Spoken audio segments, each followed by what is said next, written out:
Hey fellas, welcome back to another video। क्या हाल है? कल जैसे मैंने बताया था कि भाई 15 तारीख को टेस्ट दूंगा अपना 21S2, लेकिन आज ही दे दिया। क्यों? क्योंकि मेरा दोस्त कह रहा था कि ऑलरेडी भाई बहुत डिले हो चुका है। हमने सोचा था कि 12 तारीख को देंगे, लेकिन ऑलरेडी 14 तारीख आ चुकी है। मैंने कहा कि ठीक है भाई, फक इट, देते हैं। अभी मैं थोड़ा रिव्यू दूंगा पेपर का, फिर उसके बाद मार्क्स तो बता ही दूंगा। अगर देखना होगा तो स्किप कर देना। सबसे पहले हम ये बात करते हैं भाई केमिस्ट्री की। मैंने इस बार केमिस्ट्री पहले करा, एंड ये वाला क्वेश्चन तो भाई ठीक है, बेसिक था। और इस वाले में दिमाग लगा भाई।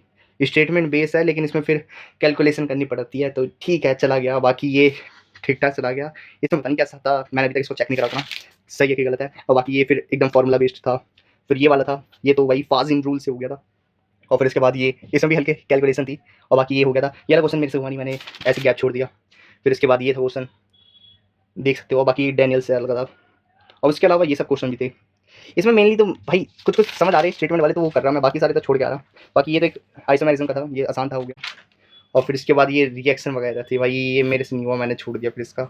वैसे आसान है, लेकिन मैंने करा नहीं है रिवीजन रिएक्शंस की अभी उतनी, तो इसलिए ये कर नहीं पाया। और बाकी मैंने अंधा हूँ यहाँ पे, मैंने ये वाला कायरल कार्बन, अबे क्या कैसे तुतला रहा हूँ भाई, कायरल कार्बन नहीं देखा था यहाँ पे, बस एक देखा था, तो एक ही लिख के आ गया बस। लेकिन रियलिटी में दो थे, और दो उसमें स्टेटमेंट में कहा था, लेकिन मैंने तब भी गलत कर दिया फालतू में, तो दोनों सही थे। ये चला गया एक, -1 चला गया इसमें। और बाकी इसमें भी पता नहीं क्या मैंने हक दिया था, तो ये भी -1 गया था। और बाकी ये सही गया था। ये बायोमोलिकुल्स वाला क्वेश्चन है, और ये वाला मेरे को पता नहीं था क्या था। बाकी ये नेम रिएक्शन था, और ये एक और फॉर्मूला बेस्ड क्वेश्चन। फिर उसके बाद केमिस्ट्री में और कुछ नहीं कर पाया। अच्छा हाँ, ये एक बाकी था, ये कर लिया था। ये भी उसका था, क्या नाम है, डीएनएफ ब्लॉक का क्वेश्चन, इजी हो गया। फिर उसके बाद आता है फिजिक्स में, पहले एक क्वेश्चन आ गया सेमीकंडक्टर का, इजी था। दूसरा वाले में मैं तुक्का मारने लग गया कि ये था क्या, लेकिन ये एक रिम था, और ये दोनों रॉड थी, तो उन दोनों का मिक्सर था ये। तो इसका अभी मैंने देखा था इडेनिटी से, तो उसका आगे मैं बता दूंगा कैसा है, तो दिखाई देता हूँ कि ये रहा। तो उसका कुछ ऐसे में फॉर्मूला बनना था, मैंने नॉर्मली वही वाला फॉर्मूला भर के कर दिया, तो ऐसे वो गलत आ गया आंसर। और फिर इसके बाद ये सब थे, ये रिवर वाला क्वेश्चन था, इजी। और फिर इसके बाद एल सी सर्किट ऑसिलेशन नहीं है, बस नॉर्मल सर्किट वाला है, ये वाला हो गया। ये वाला उसका है शायद इलेक्ट्रोस्टैट्स का, ये मेरे से हुआ नहीं। और बाकी ये तो एकदम स्टेटमेंट वाला क्वेश्चन है, ये तो सबने पढ़ा ही था, तो ये हो गया। फिर इसके बाद ये नॉर्मल वाला क्वेश्चन था, ये भी हो गया। और इसमें मैंने इतना हक दिया, ये मैंने सही दिमाग लगा रहा था, मैंने R2 निकाल दिया, R1 निकाल दिया, और मैंने इन दोनों को सम करके A निकाल लिया था।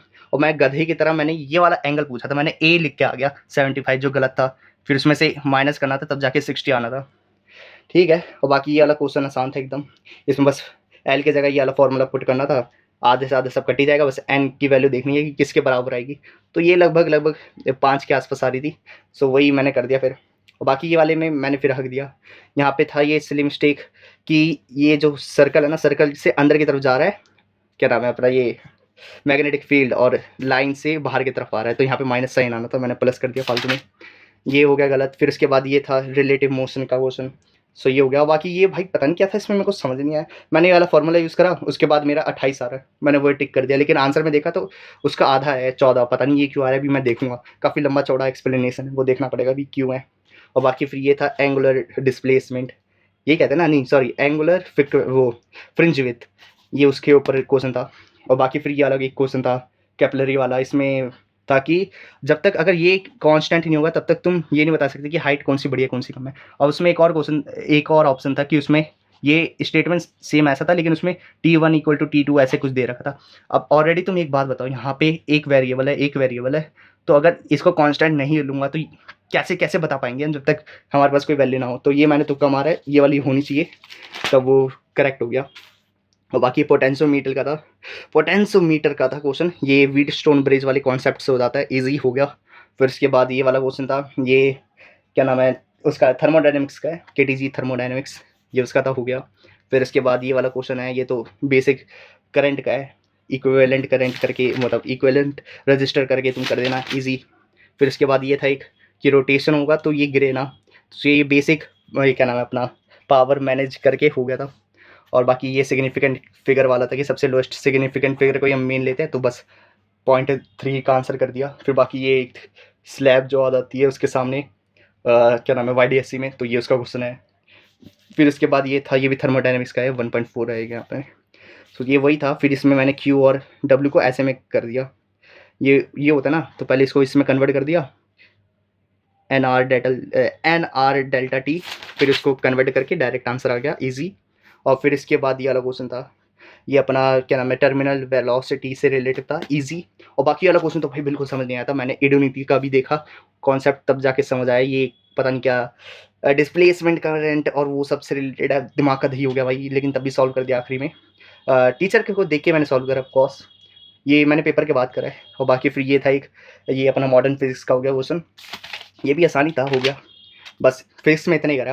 और मैथ में मैंने गिन के 3 क्वेश्चन करे, मैट्रिक्स ईजी, ये वाली इक्वेशन आई बस उससे फिर रिलेटेड, बस 2 ही एक ऑप्शन में था, एक ही ऑप्शन था, तो वो टिक कर दिया। फिर इसके बाद ये सब क्वेश्चन भी आसान थे, हो जाते, लेकिन फिर मेरा मैथ में ना दिमाग का दही हो जाता है, तो मैंने करा नहीं। और बाकी फिर ये एक क्वेश्चन था, और ये वाला तो हुआ नहीं, पता नहीं मैंने छोड़ दिया फिर।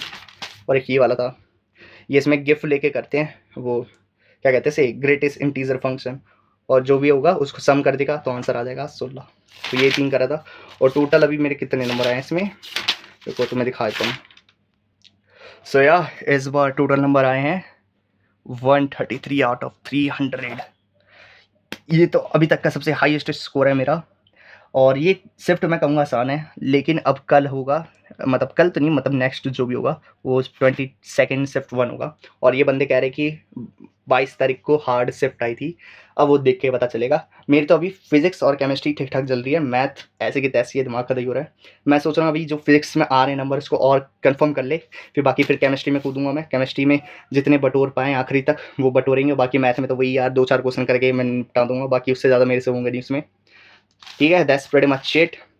एंड बाकी हमेशा की तरह मैंने ग्राफ वापस से प्लॉट कर दिया। यहाँ पे कितनी थी, 113 थे ना, 113, और अब है 133। ये सो अब इसको और पुश करेंगे, देखते हैं कहाँ तक जाएगा।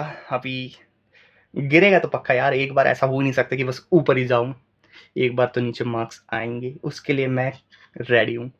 ठीक है, दैट्स प्रीटी मच इट। बाकी ये अभी चल ही रहे हैं, देखते हैं कब तक पूरा होगा। That's pretty much it. बहुत लंबी वीडियो बन गई, बाय।